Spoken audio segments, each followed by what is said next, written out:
할렐루야.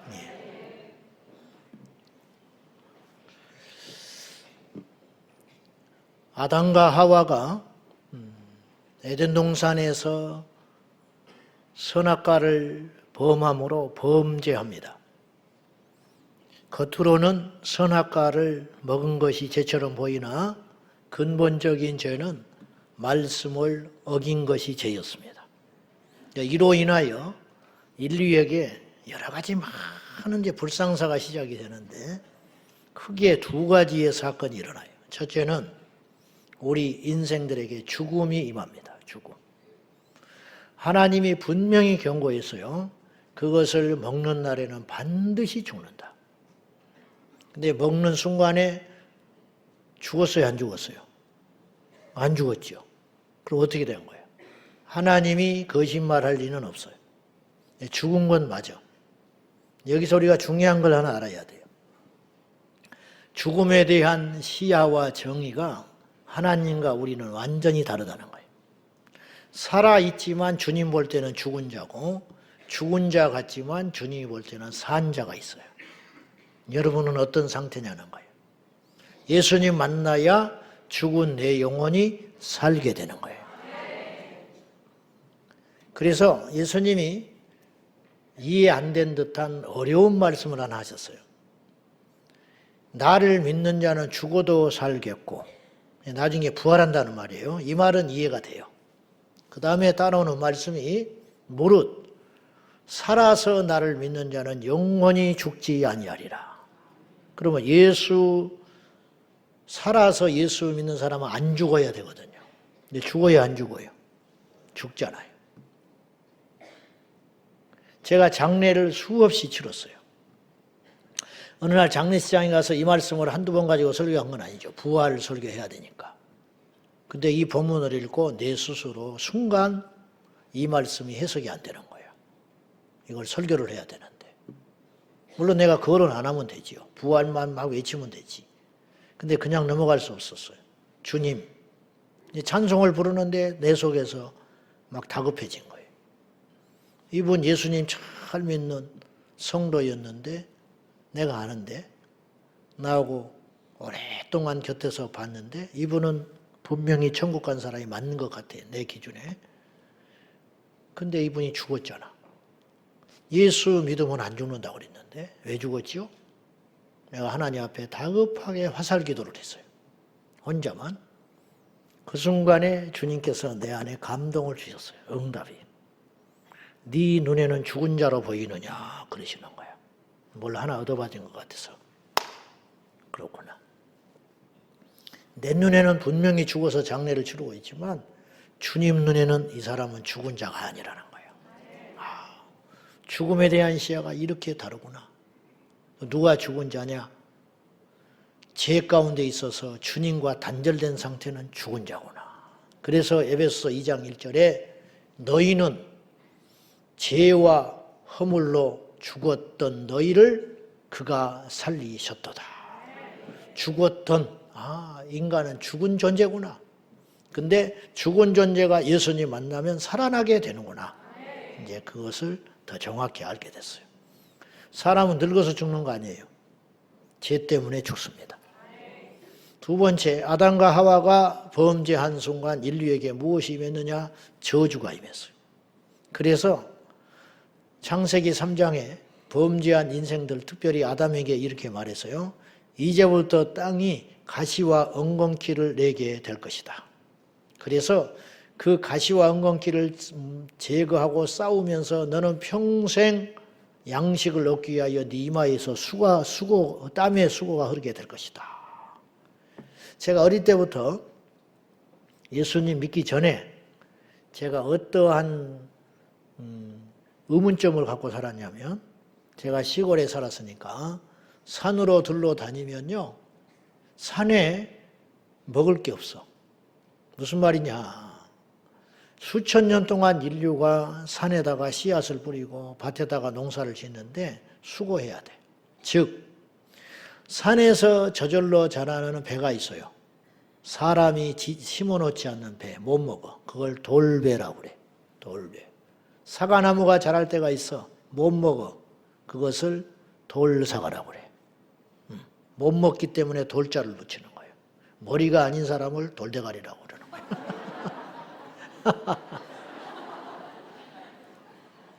졸아서 내가 이 소리 하는 거예요.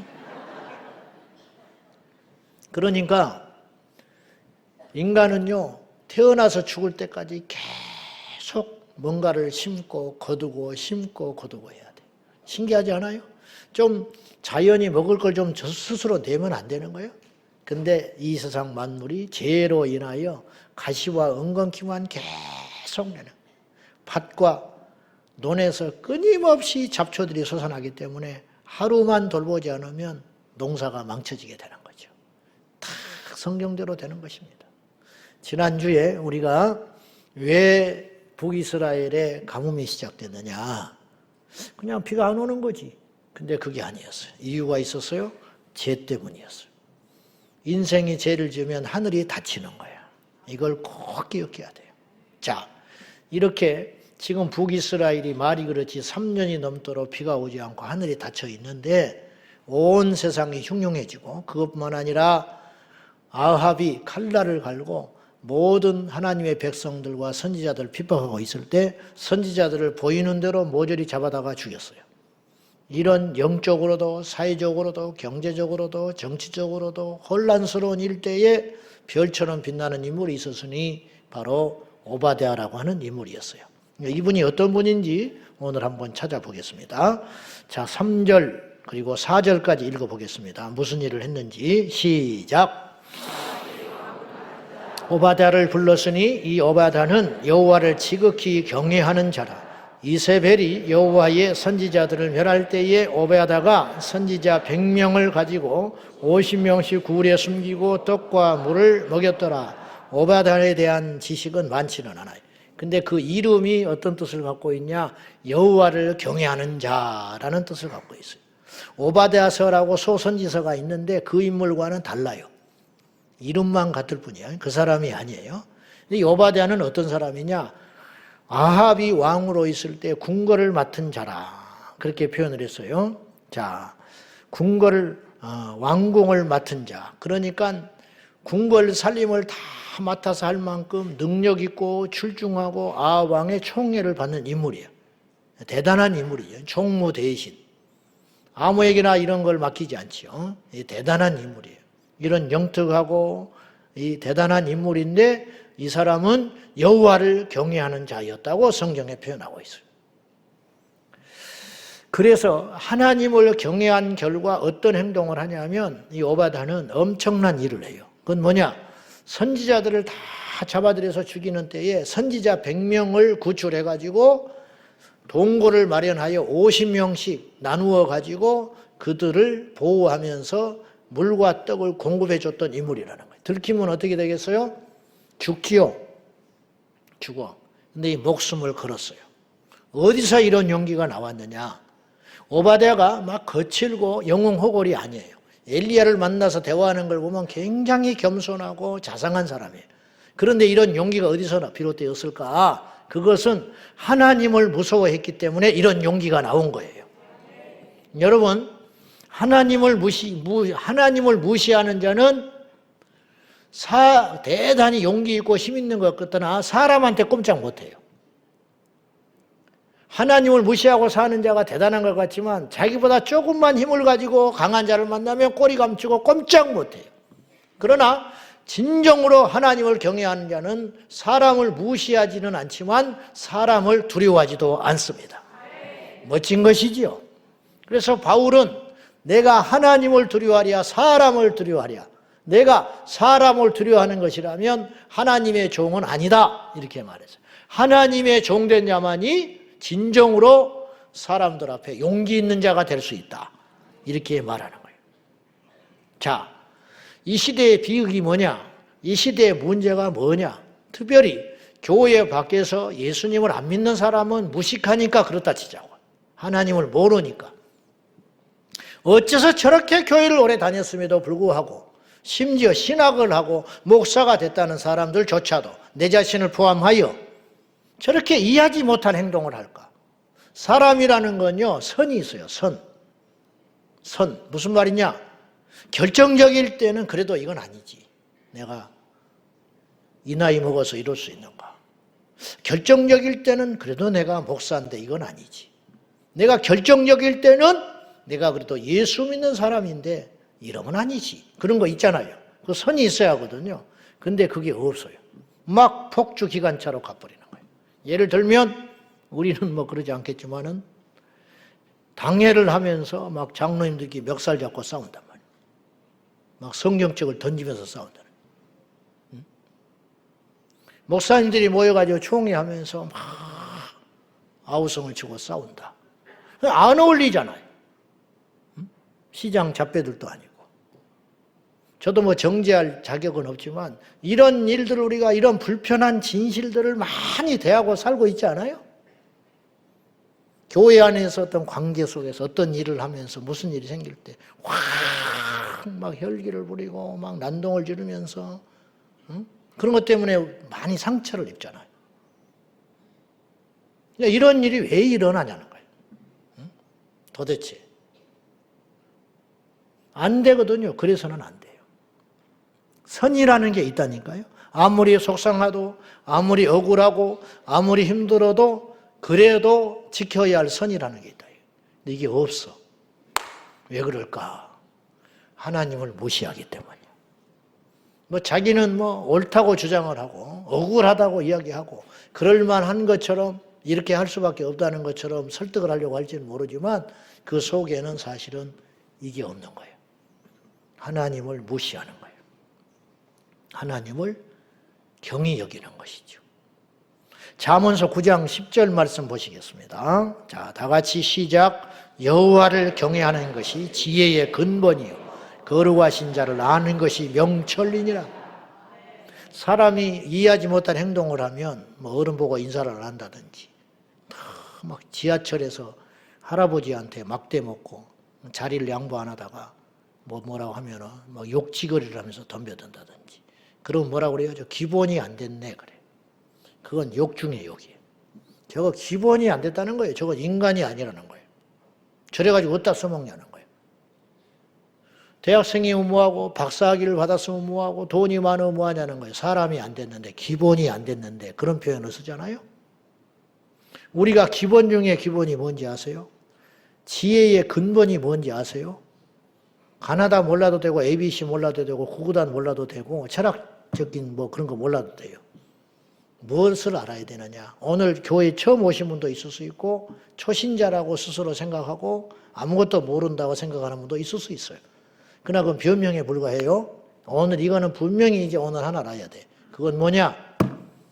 하나님을 경외하는 것이 모든 지혜와 지식과 명철의 기본이다. 이것이 안 돼 있잖아요. 그러면 아무리 교회를 오래 다녀도 세상에서 많은 성공을 거두어도 다른 사람들이 대단하고 칭호를 해도 그 속은 끝난 거예요. 악 중에 악이 뭐냐? 무식함 중에 무식함이 뭐냐? 문제 중에 문제가 뭐냐? 여호와를 경외할 줄을 모른다. 하나님을 두려운 줄을 모른다는 거예요. 하나님을 두려워하는 마음을 갖고 사는 건 비겁한 게 아니에요. 절대로.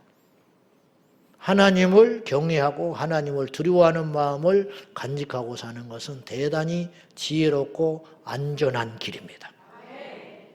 성경에 보면 딱 알아요. 저렇게 교회를 오래 다녔고 뭐 직분을 받았다고 등록을 했는데 딱 예배드리는 자세, 대인관계의 자세, 교회를 대하는 자세 딱 보면 나와버린다고. 이거 완전히 기본이 안 됐구나. 그러니까 몰라서 그러는 게 아니에요. 하나님을 경외하는 법을 몰랐다는 거예요. 그 지혜가 없기 때문에 와장창 무너지는 거예요. 와장창. 신학할 때 체프를 일주일에 2-3번 씻고 의무적으로 들였어. 지금 전도사님 주일마다 가서 애들한테 예수 믿자고 막 목에 핏대 세우면서 설교하고 그런 친구들이에요.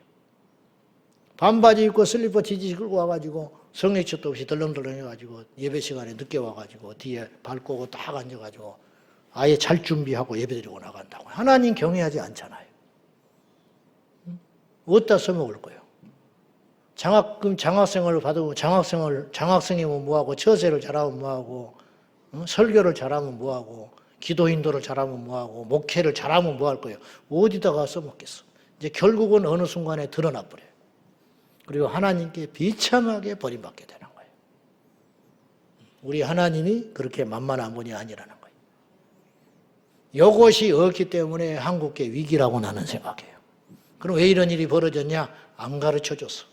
듣기 싫으니까. 교회에 와서 좋은 소리만 듣고 가고 싶거든. 교회 떠날까 봐. 그래서 이 지경, 이 엄청난 망나니들이 생기기 시작한 거예요. 영적 망나니들이. 성경에 여호와를 멸시하고 무시했다가 전부 마지막에 망할 길로 가는 거예요. 홈리와 비느하스. 제사장이었지만은 하나님을 멸시한 결과 입에 담지 못할 행동들을 했어요. 여호와의 제물을 훔쳐서 먹고 성막에서 시중드는 여인들을 겁탈하고 모르면 그럴 수 있지만 이방인들이라면 침입해서 그런 짓을 할 수 있지만 여호와의 제사장이 어떻게 그렇게 할 수 있냐. 하나님을 무시한 거예요. 전쟁터에 나가 죽었잖아요. 아합과 이세벨 어떻게 끝났는지 아세요? 아합은 여호와를 아는 자예요. 이스라엘 혈통을 가진 유대인 왕이니까. 근데 하나님 대놓고 무시했어요. 그래서 온 북이스라엘 우상 숭배 만들고 하나님의 선지자를 잡아다가 죽였잖아요. 하나님 무서운 줄 모르니까 이런 일 했지요. 나중에 이의 마지막이 어떻게 됐는지 아십니까? 그냥 겁주는 소리가 아니에요. 성경이 눈이 있으면 읽어보라 이 말이에요. 엘리야가 이렇게 선포했어요. 참다 하나님께서 말씀 주셔서 아합은 어떻게 마지막에 되느냐? 아합 당신은 당신이 죽으면 그 피를 개들이 핥을 것이다 그랬어. 그의 아내 이세벨은 어떻게 선포했냐? 이세벨은 죽으면 그 시체를 개들이 뜯어먹을 것이다 그랬어. 여러분, 왕과 죽었는데 개가 핥아먹고 뜯어먹을 확률이 몇 프로나 되겠어요? 보통 사람도 그렇게는 안 죽어요. 확률은 제로예요. 근데 보십시오. 무시무시하게 이것이 이루어져 버려요. 어느 날 남유다 왕과 연합해가지고 아람 제국과 전쟁을 하게 됐는데 북이스라엘 아합 왕이 미가야 선지자가 이번 전쟁에 나가면 진다 그랬어. 근데 그 말을 무시하고 하나님의 말씀을 무시하고 나갔다가 근데 나갈 때 찝찝하거든요. 그래서 자기가 왕인 것을 숨겨요. 왕의 갑옷을 입지 않고 일반 사병의 갑옷을 입고 나간다고. 자기가 타겟이 될까 봐. 그런데 이 하나님의 섭리를 보시오. 아람 병사 하나가 무심코 왕을 노리고 화살 쏜 것도 아니에요. 그냥 무심코 화살을 하나 날렸어. 근데 화살이 슉 날아가가지고 하필 많고 많은 사람들 중에 아합 왕에게, 그리고 아합이 갑옷 입고 있었잖아요. 갑옷 사이 솔기로 쑥 들어가가지고 화살이 꽂혀버렸어. 확률이 몇 프로나 되겠어. 근데 빨리 치료를 받아야 되잖아요. 근데 포로로 포위 당해가지고 전쟁이 격렬해서 못 빠져나오고 시간을 놓쳐요. 그래가지고 과다 출혈로 죽고 말아요. 그래서 이 아합 왕을 사마리아에 묻고 그가 흘린 피를 씻기 위하여 사마리아 창기들이 몸을 씻는 우물가에 가서, 그것도 이상한 거잖아. 왜 꼭 거기 가서 씻냐 이 말이야. 근데 거기 가서 씻으니 물과 피가 섞여 가서 흘리는데 그 피를 개들이 와서 핥아 먹어요. 그대로 성취돼 버렸어요. 그의 아내 이세벨은 나중에 살다가 악행을 저지르다가 엘리사가 기름 부어 세운 예후가 왕이 돼가지고 이세벨과 대치하다가 이세벨을 궁궐에서 4시가 밀어떨어져가지고 땅에 떨어져서 피가 튀어서 죽어요. 그리고 예후는 들어가서 잔치를 해버려. 그 사이에 잔치하고 나서 이세벨의 시체를 거두오라고 그랬더니 그 사이에 개들이 사체를 다 뜯어먹어버리고 두개골과 손과 발만 남았어요. 하나님의 말씀이 그대로 성취됐어요. 근데 왜 이런 일이 벌어졌느냐? 그것은 정치를 못해서 그런 것 같고 백성들의 원성을 사서 그러는 것 같고 전쟁터에 나가서 우연히 그렇게 죽은 것 같지만 그게 아니었다는 거예요. 하나님을 멸시한 자의 대가를 치르게 된다는 거예요. 근데 이들은 정작 하나님께 그리하여서 죽는다고 알았을까요? 몰랐을까요? 몰라요. 왜? 하나님의 심판이라는 것은 너무도 자연스럽게 일어나기 때문에. 오늘 이 시대도 마찬가지. 요지는 이거예요. 오바댜가 자기의 전부를 걸었어요. 이 사람은요, 타협만 하면 능히 편안하게 살 수 있는 사람이에요. 왕에게 총애받고 궁궐 살림 다 맡아가면서 떵떵거리면서 자기한테 아부하는 사람, 청탁하는 사람 요지에 딱딱딱 심어주면서 그렇게 정치 행위하면서 호의호식하고 좋은 가문과 사돈 맺어가지고 자손 번성하면서 얼마든지 살 수 있는 사람. 그러나 오바다는 그렇게 살 수 없었어요. 이유가 뭔지 아세요? 객기 부린 게 아니에요. 하나님 무서워서 그렇게 못 살았어요. 그래서 그가 한 행동이 뭐냐? 선지자들을 목숨 걸고 지킨 거예요. 그래가지고 100명의 선지자를 50명씩 흩어가지고 동굴에다가 집어넣고 먹이고 지켜줬다. 이것도 미스테리한 일이고 기적 같은 일이야. 지금 천하가 3년 넘도록 가뭄 들어가지고 물 한 방울 못 구해요. 왕이 지금 물 찾으러 다니잖아요. 체면 불사하고. 왕이 물 찾으러 다니고 있었어요. 근데 물을 어디서 구합니까? 목초지가 다 말라버리고 양떼들이 다 죽어나가는데 먹을 것을 어디서 구해서 떡을 만듭니까? 사르밧 과부가 밀가루 한 움큼 그리고 기름 한 사발 가지고 떡 해먹고 죽으려다가 엘리야 만나가지고 살아나잖아요. 지금 온 세상이 그렇게 위기예요. 근데 이 50명씩 100명을 무슨 수로 먹입니까? 근데 하나님이 이것도 해결해 주시는 거예요. 그리고 상식적으로 이게 안 들킬 수 있어요? 50명을 양쪽에 숨겨놨는데 엘리야가 알고 있잖아요. 나중에 읽어보세요. 엘리야는 알아. 근데 아합은 몰라. 성경에 이런 일이 너무 많아요. 모세가 바로를 만나잖아요. 바로의 눈에 모세는요, 찢어 죽일 만큼 원수예요. 왜냐? 그가 믿는 여호와의 신의 이름으로 온 애굽이 고통을 받고 있어요, 지금. 그러면 내가 바로라면 죽여버려요. 나타나면. 죽여도 모세는 사실 힘이 없습니다. 하나님 외에는 신이 없어. 힘이 없어. 왜냐? 그에게 군대가 있기를 합니까? 그가 뭐 이스라엘의 정식 지도자이기를 합니까?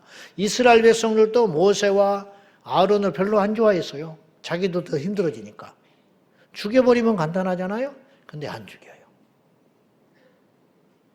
사도행전에 보면 사도 바울이 복음을 전하는데 극단적 유대인들이 이 복음 전하는 걸 싫어해가지고 사도 바울을 죽이려고 하는 자들이 있었어요. 몇 명? 40명. 여러분, 바울을 죽이면 감옥 가고 이 법이기 때문에 못 죽인 게 아니에요. 왜냐? 스데반 죽였잖아요. 돌로 쳐서. 그 중에 한 사람도 처벌 안 받았어요. 왜냐? 유대의 종교 문제는 로마가 관여하지 않았어요. 그러니까 바울을 죽이려고 하면 영웅되는 거예요, 죽여도. 그들 사이에서는. 근데 40명이 어느 정도로 이를 갈고 바울을 잡으러 다녔냐면 바울을 죽이기 전에는 먹지도 마시지 않겠다고 서원 결심해버린 사람들이 있어요. 눈에 불을 켜고 돌아다니는 거예요, 잡으러. 근데 그럼 바울이 숨어 다니면서 복음 전했느냐? 그것도 아니야. 모든 대중들 앞에서 몸을 드러내가지고 회중들에게 회당 가서 당당하게 복음 전하고 다녔거든요. 그 이후로 30년이 넘도록 복음 전하다가 네로의 손에 잡혀서 죽었어요. 이건 뭘 말하는지 아세요? 하나님이 지키시고 막으시면 덤빌 자가 없는 거예요. 이게 뭐냐? 하나님을 경외하는 자가 얻는 복이라는 거예요.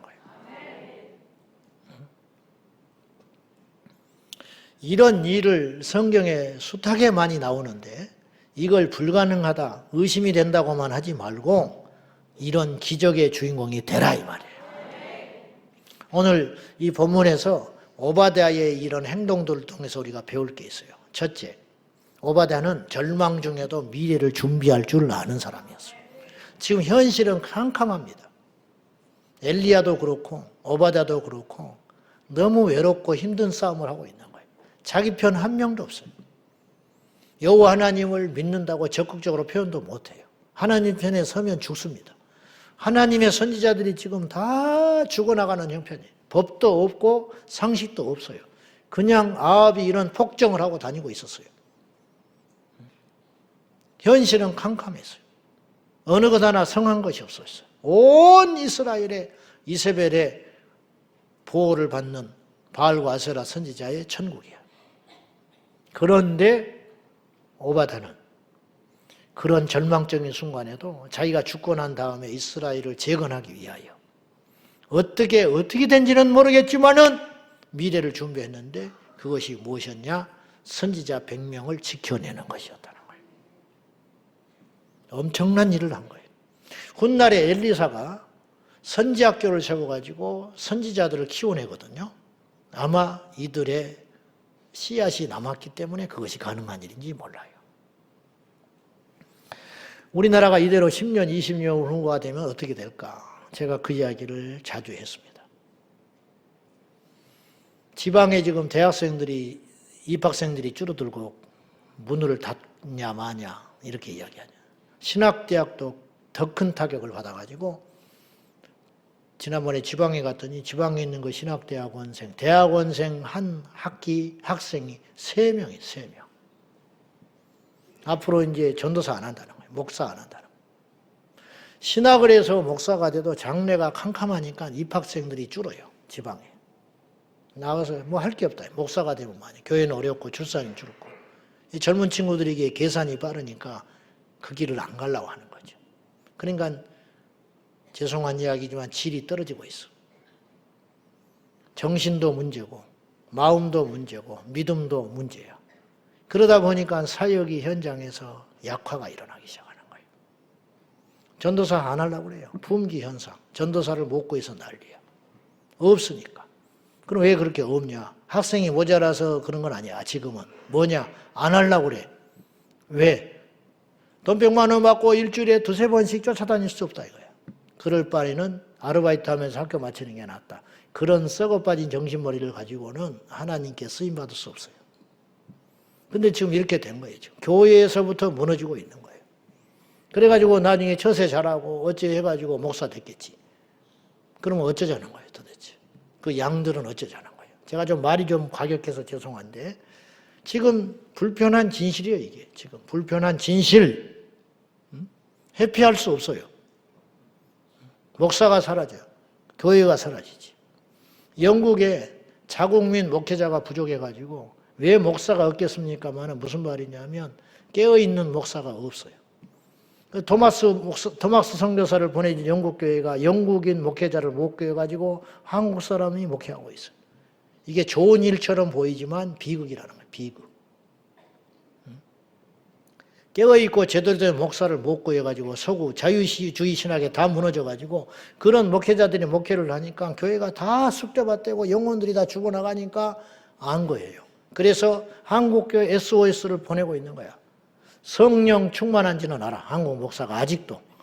말씀을 말씀대로 전하는다는 건 알아. 그러니까 영어를 할 수 있는 한국 목회자를 보내달라. 영어 하는 목회자가 몇 명이나 있어. 나도 못 가. 오라고 그래도. 나 오라 할까봐 걱정이야, 지금. 뭐 한마디 할 수가 있어야지. 응? 그러고 말해야지. 방언을 할 수도 없고. 제가 기가 따갑게 이야기했어요. 우리나라 출산율 0.72%라고. 작년 연말 0.72%. 작년 연말 4, 4분기 0.68까지 떨어졌어요. 평균치가 0.7이었으니까 올해는 제 짐작에 0.65 정도 될 것 같아요. 이게 얼마나 심각한 소리냐. 미국의 일론 머스크가 사우스 코리아를 걱정해요. 인구 소멸 국가가 된다, 앞으로. 자기 걱정이나 하지 왜 한국을 걱정하는지 모르겠는데 한국이 인구 세계에서 제일 빠른 속도로 인구가 없어질 나라다. 일론 머스크는 걱정을 하는데 우리는 걱정을 안 하고 있어요. 이 나라의 정치인들은 걱정을 안 하고 있어요. 출산율이 바닥을 치고 있는데 전혀 손 놓고 있어요. 뻘짓이나 하고 앉아있지. 출산율이 0.72%라는 말은 무슨 말이냐면 두 사람이 결혼을 하면 7명 낳는다는 거예요. 저기 0.7명을 낳는다는 거예요. 20명, 그러니까 10쌍이 20명이 결혼을 하면 합계 출산율 10쌍이 결혼을 하면 20명을 낳아야 본전이에요. 그렇잖아요. 근데 0.7%, 7명 낳는다는 거예요. 7명. 20명이 수십 년이 흐르면 7명 돼버려요. 지금은 표가 안 나죠. 지금 막 뒤섞여 살고, 세대가 뒤섞여 살고 있으니까. 근데 이제 이것이 눈앞에 곧 나타난다고요. 그러면 7명이 또 수십 년 살다가 그때 가면 0.7도 안 되고 0.3점 되겠지. 그러면 7명이 세 쌍이 결혼을 하면 1명이나 2명 낳는다는 거예요. 그래서 이 지구상에서 우리 대한민국이 없어져 버린다는 거예요. 지금 이런 상황이라는 거예요. 미래를 향해서 지금 준비해야 되는데 우리가 이걸 20년, 30년에 눈 떠가지고 산하 제한할 일이 아니라 그때를 바라보면서 그때부터 미리 대비를 했어야 되는데 못한 거예요. 그때 인구가 막 많으니까. 미래를 못 내다본 거예요. 그래서 계속 출산율을 저하시켜가지고 예비군 훈련 가면 수술시켜가 얘 못 낳게 해버리고 두셋 있는 사람은 집도 안 줬어요. 옛날에 전세. 무식하다고. 그렇게 어리석은 때가 있으니 그것의 결과로 오늘 우리가 이런 지경이 된 거예요. 근데 지금도 대책을 안 세운다면 앞으로 어떻게 되겠냐는 거예요. 지금. 결혼하겠다는 애들이 30%도 안 돼요. 29%밖에 안 돼요. 지금 10대 아이들. 동거가 가능하다고 여기는 애들이 81%예요. 왜? 성교육을 완전히 잘못 배워가지고. 혼전, 순결 다 깨져버리고 없어요. 결혼하지 않고도 애를 낳을 수 있다고 생각하는 아이들이, 애를 가질 수 있다는 아이들이 61%가 나왔어요. 이게 얼마나 무시무시한 이야기인지 알아요? 도덕과 윤리가 땅에 떨어져 버렸다는 거예요. 이런 소리 자체를 세상에서는 하면은 완전히 구시대 퇴물 취급받는 세상이 됐어요. 마귀가 지금 이런 가치관을 우리 아이들한테 무지무지하게 심어놓고 있어요. 신학대학 총장이 나를 만났는데 그런 이야기하는 거예요. 목사님, 신학을 해서 목회자가 되겠다고 하는 아이들도 중고등학교에서 완전히 잘못된 인권교육을 받고 와가지고 정신이 제정신이 아니라는 거예요. 걔들을 교정시키는데 너무너무 힘들다는 거예요.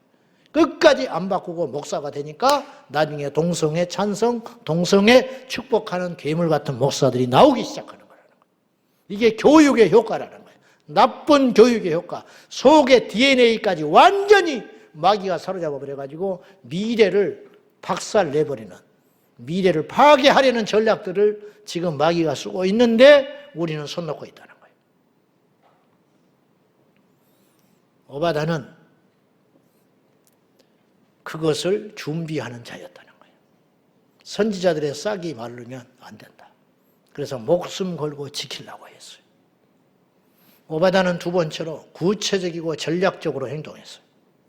오늘 오바다의 행동을 보세요. 왜 50씩 나눴을까? 한쪽이 들통나면 한쪽이라도 지키려고 하는 전략이라. 굉장히 치밀한 사람. 무턱대고 하지 않았어요. 뭐 하나님이 알아서 하시겠지. 그런 사람이 아니에요. 어찌 보면 믿음 없는 것처럼 보이기도 해요. 뭐 하나님이 어련히 지켜주시겠냐. 우리가 이제 게으름을 자꾸 그런 식으로 미화시키거든요. 그렇잖아요. 뭐 포괄적 차원이 하나님이 지켜주신데 이나가 설마 그렇게 되겠냐고. 굉장히 믿음 있는 소리 같죠. 게으른 소리예요. 그게 아무것도 안 하고 그냥 숟가락만 얻겠다는 소리예요. 그런 무책임한 소리가 어디가 있어요. 그런 무책임한 소리가.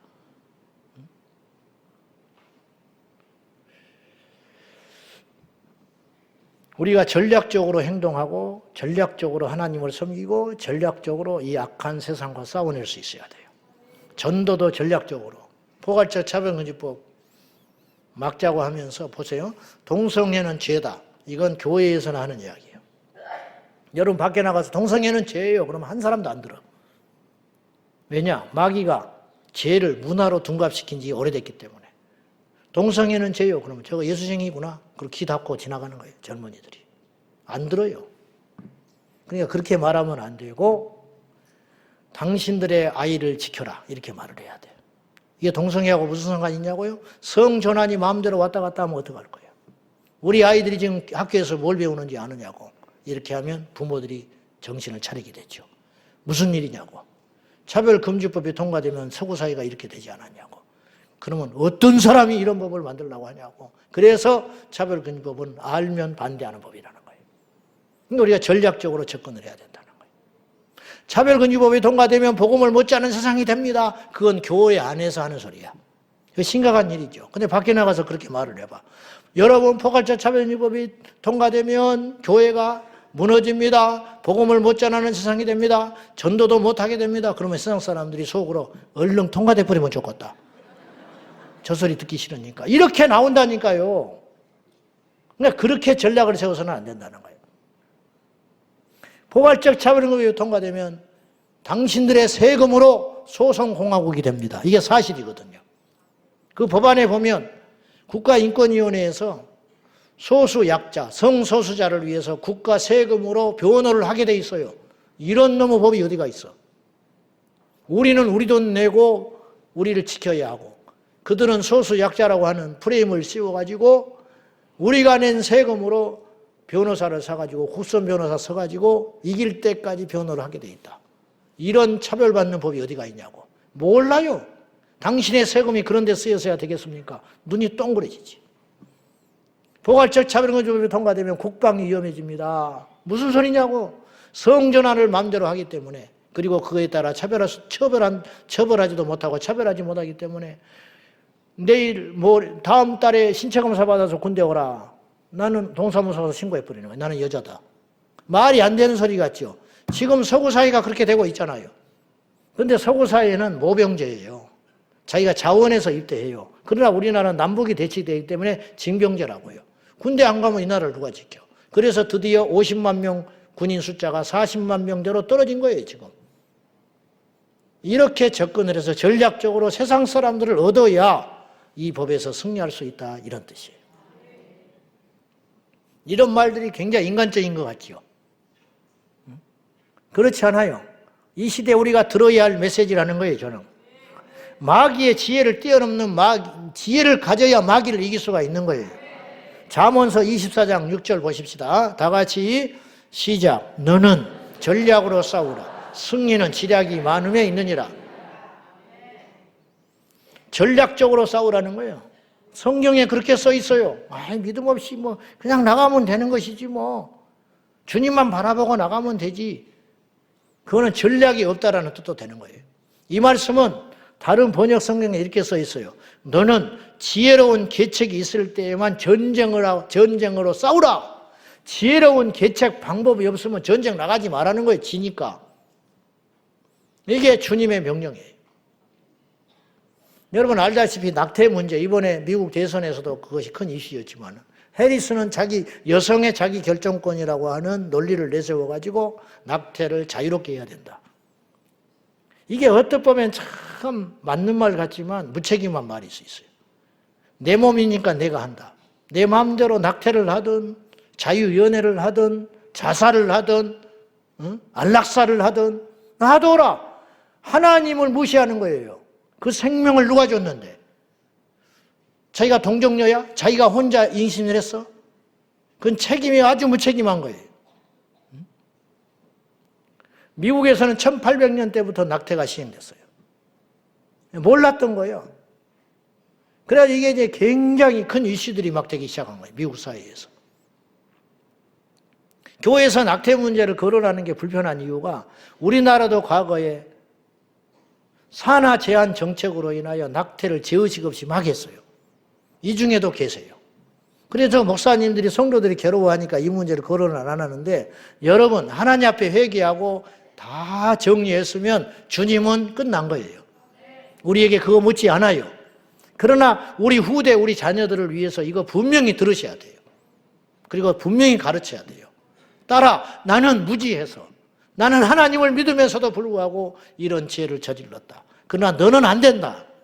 이렇게 가르칠 수 있는 용기가 있어야 한다고요. 이기복 교수님이 그 고백을 하지 않습니까? 울면서.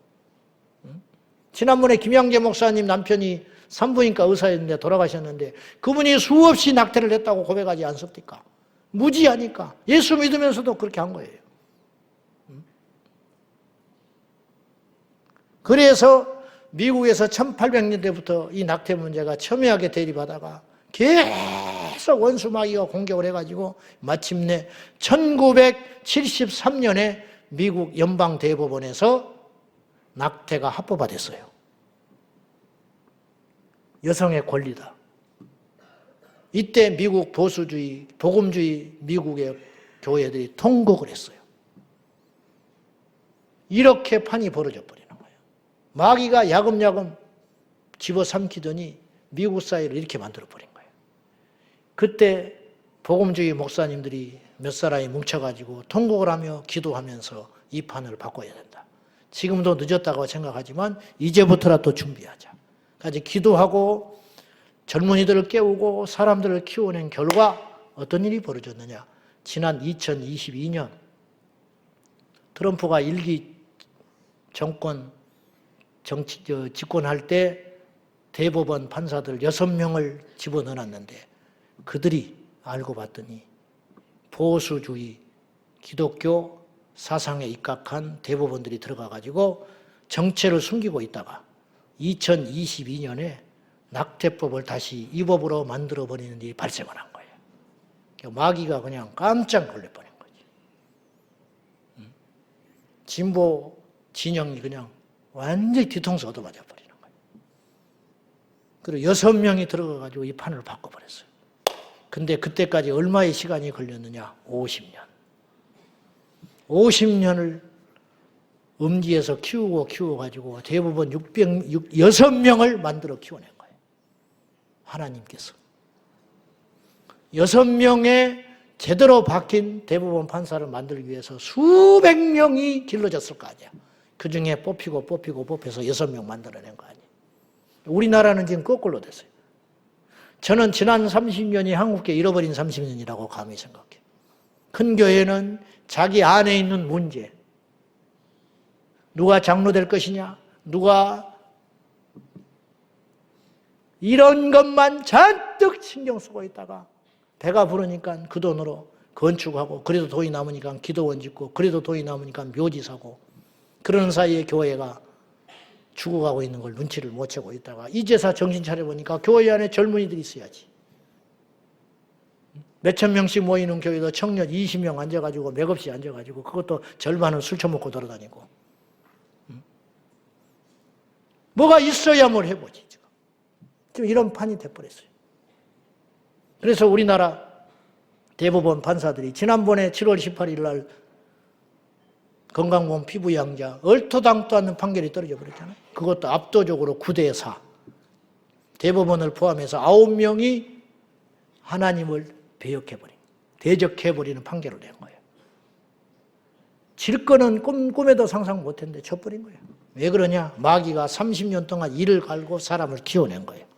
그래서 젠더 법학회, 우리 법학회, 개혁이라는 이름으로 소수자를 보호하자는 이름으로 그럴듯한 것처럼 속아가지고 저들은요 사탄의 손에 휘말려가지고 그는 악한 짓을 하고 있는지도 모르고 있어요. 지금까지 자기들은 의로운 줄 알아. 소수자 보호하겠다고. 그들 중에 상당수는 교회 집사 권사 장로들이에요. 그런데 성경을 대적하고 있어요. 책임이 교회에 있어요. 목사에게 있어요. 이렇게 깨우질 않고 말을 안 해주니까 교회 오면 신자지만 밖에 나가서는 그냥 세상 법대로 살아가는 거예요. 세상 법대로 정치하고 세상 법대로 가르치고 세상 법대로 장사하고 세상 법대로 사업을 하는 거예요. 그래서 이 세상이 이렇게 기독교인들이 많은데도 전혀 세상이 안 바뀌고 있다는 거예요.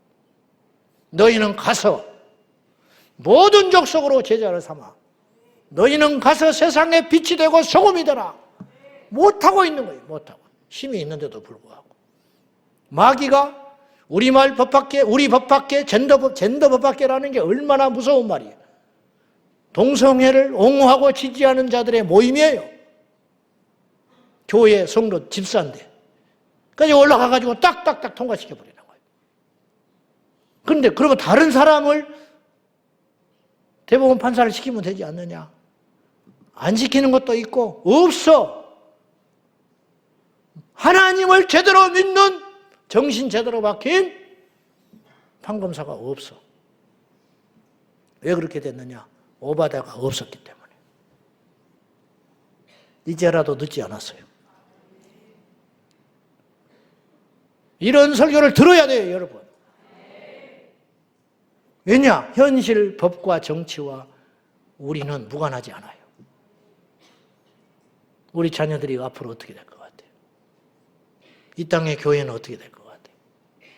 우리 교회 없어지고 있어지고의 문제가 아니에요. 이 나라는 어떻게 돼요? 우리는 믿음 버티다가 천국 가면 그만이다니까요. 내가 누차 말하지 않았어요. 그것도 믿는다고 전제할 때. 이 땅에 버려진 우리 자녀들은 어떻게 할 거예요?